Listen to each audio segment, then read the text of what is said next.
అధిక బరువు అనేక సమస్యలకు కారణం. సాహితీ యోగా ఆన్లైన్ క్లాస్ లో జాయిన్ అవ్వండి. శ్రీకాంత్ అనే యువకుడు గచ్చిబౌలిలో పీజీ హాస్టల్ నిర్వహిస్తున్నాడు. దీంతో పాటు అదనంగా మరింత డబ్బు కూడబెట్టాలని అనుకున్నాడు.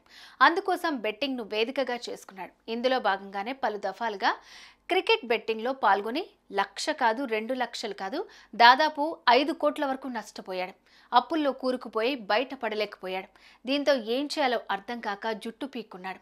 అయితే ఈ క్రమంలోనే అత్తింటి ఆస్తిపై కన్నేసిన శ్రీకాంత్ ఓ దారుణమైన నిర్ణయానికి వచ్చాడు. బావమర్దిని చంపేస్తే ఆస్తంతా నాకే దక్కుతుందని భావించాడు. ఇక అనుకున్నదే ఆలస్యం. పథకం ప్రకారం బావమర్దిని చంపి చేతులు దులుపుకుని ఆత్మహత్యగా చిత్రీకరించాడు. కానీ అసలు విషయం వెలుగులోకి రావడంతో పోలీసులకు అడ్డంగా దొరికిపోయాడు. తాజాగా హైదరాబాద్లో వెలుగు చూసింది ఈ ఘటన.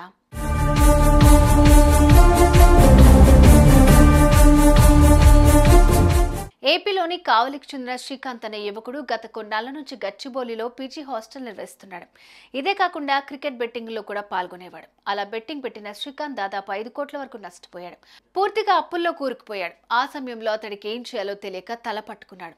బంధువులను స్నేహితులను అడిగాడు. కానీ ఎక్కడా కూడా డబ్బు దొరకలేదు. ఇదే సమయంలో ఇతగాడు అత్తింటి ఆస్తిపై కన్నేశాడు. ఎలా రాబట్టుకోవాలి అనే ఆలోచనలు చేశాడు. అప్పుడే ఈ దుర్మార్గుడికి దారుణమైన ఆలోచన వచ్చింది. అదే తన బావమర్దిని హత్య చేయడం. ఇలా చేస్తే తప్ప నాకు ఆస్తి దక్కదని అనుకున్నాడు. అందుకోసం పక్కా పథకం రచించాడు. ఇక ఇందులో భాగంగానే హాస్టల్ నిర్వహణకు ఓ మంచి నమ్మకస్తుడు కావాలని అత్త మామలకు చెప్పి బావమర్దిని హైదరాబాద్కు తీసుకొచ్చాడు.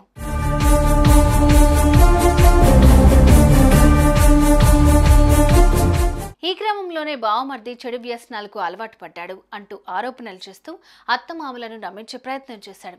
తాను అనుకున్నట్లుగానే శ్రీకాంత్ కొందరికి సుఫారీ ఇచ్చి ఇటీవల తన బావమర్దిని హత్య చేయించాడు. అనంతరం బావమర్ది ఆత్మహత్య చేసుకున్నాడని కథ అల్లి అత్తమామలకు మృతదేహాన్ని అప్పగించాడు. అయితే కుమారుడి మృతదేహంపై గాయాలుండడంతో వారికి కాస్త అనుమానం వచ్చింది. దీంతో వెంటనే పోలీసులకు ఫిర్యాదు చేశారు. కేసు నమోదు చేసుకున్న పోలీసులు అన్ని కోణాల్లో దర్యాప్తు చేపట్టారు. ఇక ఇందులో భాగంగానే మృతుడి బావ అయిన శ్రీకాంత్ ను విచారించగా అసలు నిజాలు బయటపడ్డాయి. హత్య జరిగిన రోజు హాస్టల్లో ఉన్న సీసీటీవీ ఫుటేజ్ డిలీట్ చేశారని పోలీసులు గుర్తించారు. ఆస్తి కోసం తన బావమర్దిని హత్య చేశాడని నిందితుడు ఎట్టకేలకు ఒప్పుకున్నాడు. సుపారీ గ్యాంగ్ తో చేతులు కలిపి తన బావమర్దిని హత్య చేసినట్టుగా పోలీసులు నిర్ధారించారు.